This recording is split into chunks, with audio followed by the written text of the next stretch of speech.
Voltamos para o segundo bloco do programa Polêmica. Para você que está ligando a TV agora, estamos aqui entrevistando o advogado Fábio Bastos, integrante da equipe de transição do prefeito eleito Rafael Diniz.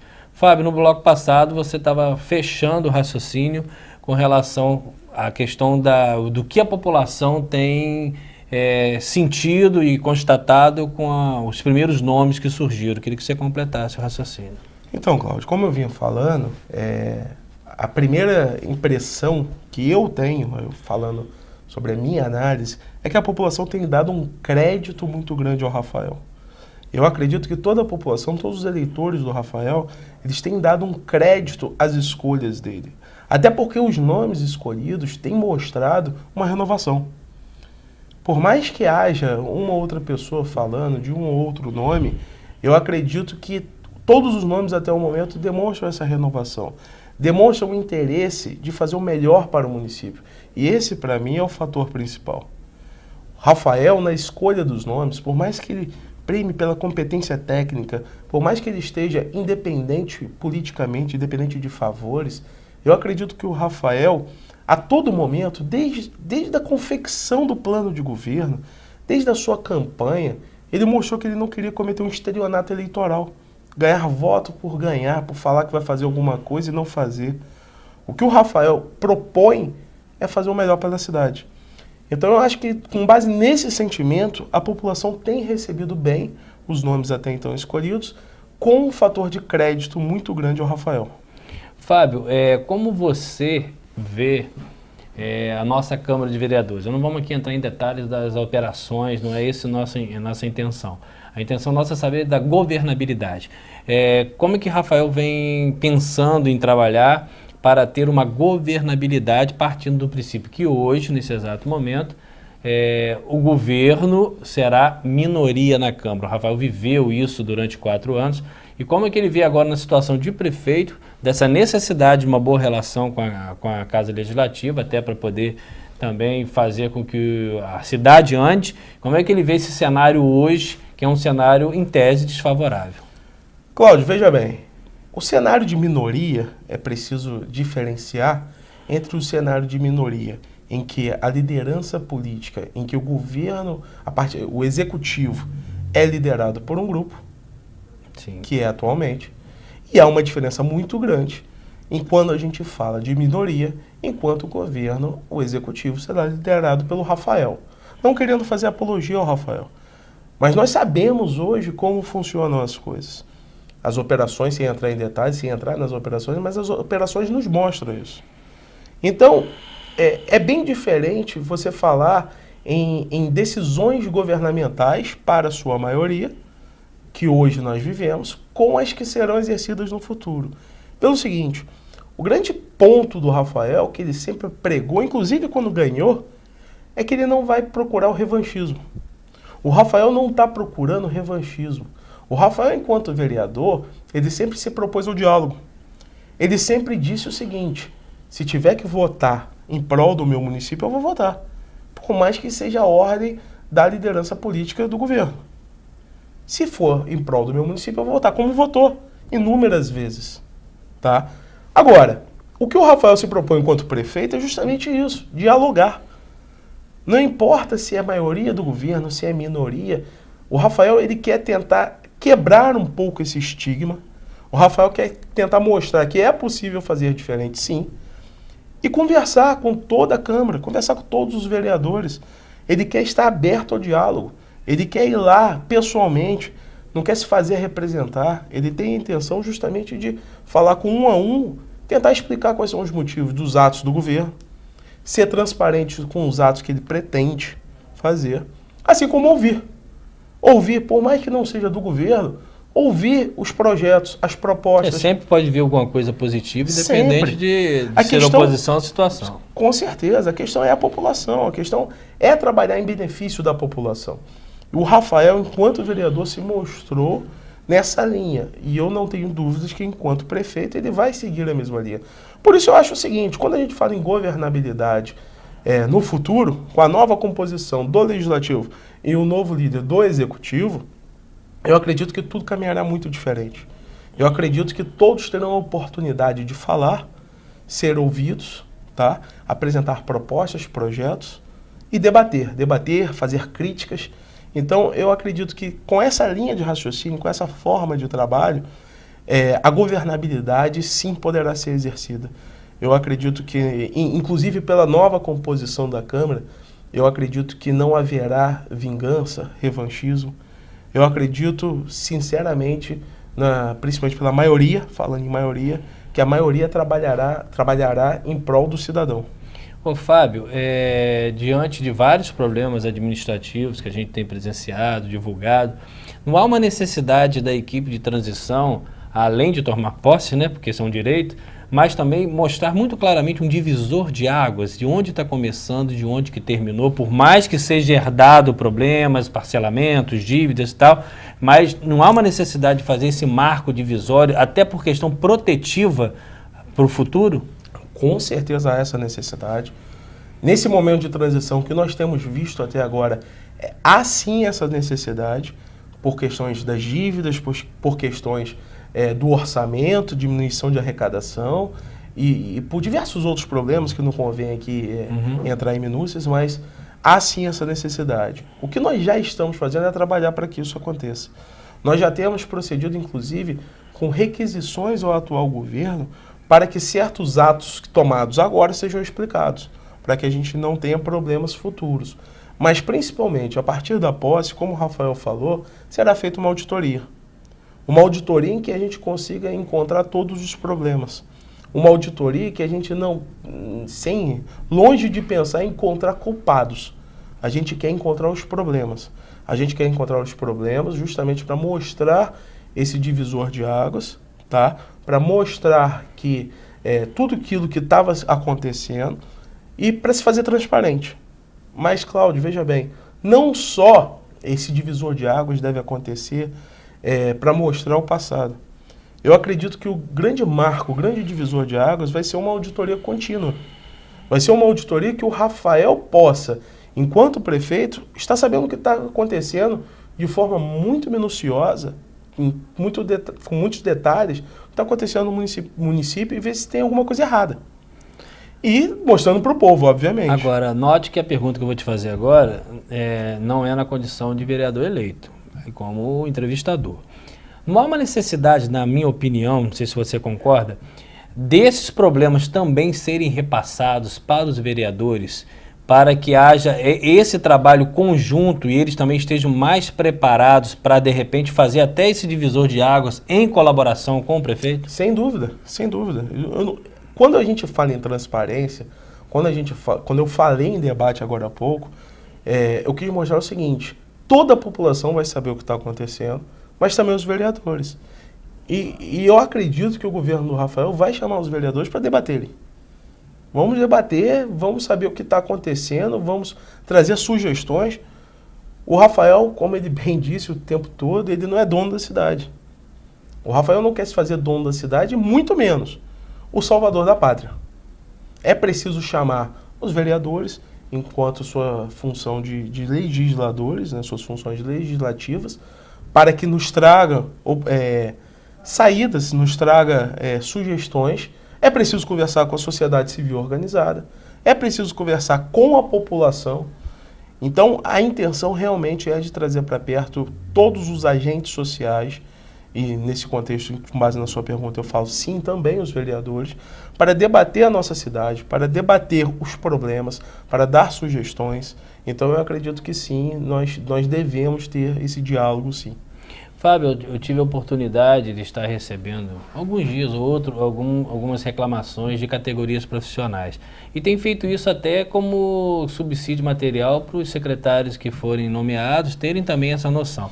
E notei que muito na área de saúde, já que você falou que tem tido uma interação boa, reclamações estruturais físicas mesmo. Eu recebi um grupo do Sandu de Guarulhos que eu fiquei apavorado com a situação estrutural de trabalho deles.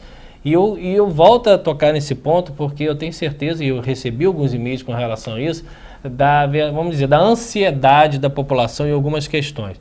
Essas questões estruturais, que aí a gente já falou da necessidade do divisor, será que nós teremos condições, enquanto governo, de dar uma resposta, pelo menos dessa área tão sensível, no menor prazo possível, dado a arrecadação que se apresenta para o ano que vem? Eu vou te falar, Cláudio, que a intenção é essa. Nós estamos projetando o nosso governo para os primeiros dias, dando uma resposta rápida à população nos temas mais sensíveis. Aí, obviamente, está inserida a saúde. Nós precisamos dar uma resposta rápida, até porque a saúde não espera. A saúde não pode esperar. E hoje nós realmente sabemos, principalmente isso desde Rafael enquanto vereador, mas também agora nesse período de transição, que a parte estrutural da saúde é um dos maiores problemas. A falta das condições de trabalho é um dos maiores problemas em todos, não só do Sandu, do Ferreira Machado, do Hospital Geral de Guarulhos, em todos os setores da saúde de Campos. Então, o que nós estamos fazendo já é buscar saídas. Isso a doutora Fabiana já está em conjunto, na verdade com toda a nossa equipe, buscando saídas. Uma coisa que tem sido muito elogiada até o momento nessa parte de transição, Campos esteve muito fechada nos últimos 8 anos. Campos esteve muito fechada ao governo estadual, Campos esteve muito fechada ao governo federal e a diversas outras entidades que poderiam estar nos ajudando. Então, uma das saídas que nós já estamos buscando são os convênios, as parcerias, de maneira que a gente consiga entender que não é sozinho que Campos vai sair de onde está. Então, eu acredito o seguinte, na medida que nós conseguirmos essas parcerias, nós conseguirmos angariar, tá, convênios que sejam voltados para a área da saúde, a gente consiga melhorar logo de início, tá, a saúde do nosso município. Esse é só um dos pontos, sabe, Cláudio? Eu acredito que diversas outras frentes de trabalho, elas poderão ser tomadas tanto agora, tanto até dezembro, antes da posse, quanto a partir da posse. Mas sabendo muito bem isso tudo que você falou. A saúde, ela não espera. A população não pode esperar o tempo pela saúde. Por isso que eu falo também da transição. A gente precisa, nesse momento, ter todos os dados, todos os elementos possíveis para a gente começar o trabalho. Para que a gente consiga, a partir do dia 2... E isso já está prejudicado, né? Já está, de certa forma, prejudicado. Agora, Fábio, é um tema muito delicado, mas é um tema que tem sido recorrente nas redes sociais, até porque eu estou usando elas para colher as informações da população, ver o que a gente pode fazer para não entrar tão vazio em um cargo tão importante, num momento tão importante para o município. A questão dos concursos públicos. Nós bem sabemos que esses concursos todos, pelo menos assim eu espero, com a graça de Deus, que tenham dotações orçamentárias para que eles possam colocar. E foi ventilado que a prefeita, até o final do ano, ainda ia promover uma série de convocações. É extremamente salutar, quem faz concurso público e passa, a pessoa tem que ser chamada. Mas tem o lado da preocupação de dar a essa pessoa também a garantia de ela ter os seus 12 meses de pagamento, mais o seu 13º. Como é que a transição está vendo essas possíveis convocações em final de governo e como suportar o direito dessas pessoas que fizeram o concurso após a posse? Olha, Cláudio, realmente é um tema muito delicado, que tem que ser enfrentado com muita responsabilidade, por isso eu te digo que, por enquanto, não há nenhuma posição firmada. Até porque a questão das convocações pela prefeita, de forma oficial, não nos foi passada. Então, por enquanto, se tratam de boatos, conversas de bastidores, em que a gente não pode encarar de maneira oficial. Do outro lado, nós já estamos vendo, isso é fato, a gente tem que encarar o orçamento do município. Então, nós já estamos vendo quanto que está sendo gasto pelo servidor público. É verdade esse orçamento inicial de 1.690.000.000? Esse orçamento é uma previsão. É uma previsão. A gente não sabe se a gente vai receber menos ou se a gente vai receber mais. Você tem noção do que já tem comprometido com folha de pagamento? Com folha de pagamento, pelo orçamento, R$1 bilhão praticamente. Meu Deus do céu. Quando a gente fala em um orçamento de 1.600.000.000 e 1 bilhão com folha de pagamento, é de assustar.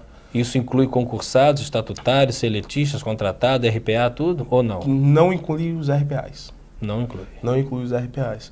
Inclui somente, hoje nós não temos mais seletistas, inclui somente os concursados e os comissionados.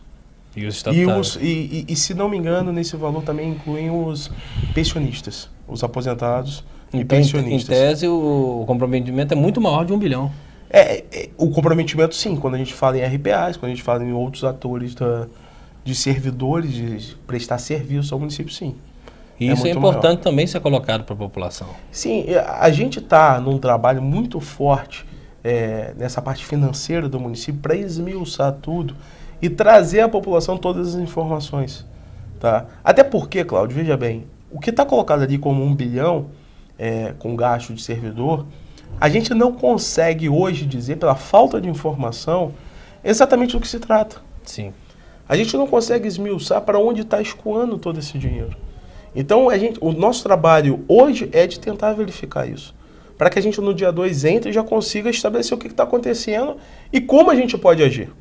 Uma das coisas que eu já te antecipo, aí já falando por mim e por outras pessoas, isso acredito que seja evidente, por mais que eu não tenha visto muitas pessoas falando sobre isso, é a necessidade de uma reforma nos cargos comissionados. Que tipo de reforma? Corte do número de cargos comissionados. A gente não pode mais, a gente tem que entender que a gente não pode mais contar com uma estrutura inchada. A gente não pode mais contar com uma estrutura tão grande quanto a que nós temos hoje, se a gente vê essa folha salarial muito alta.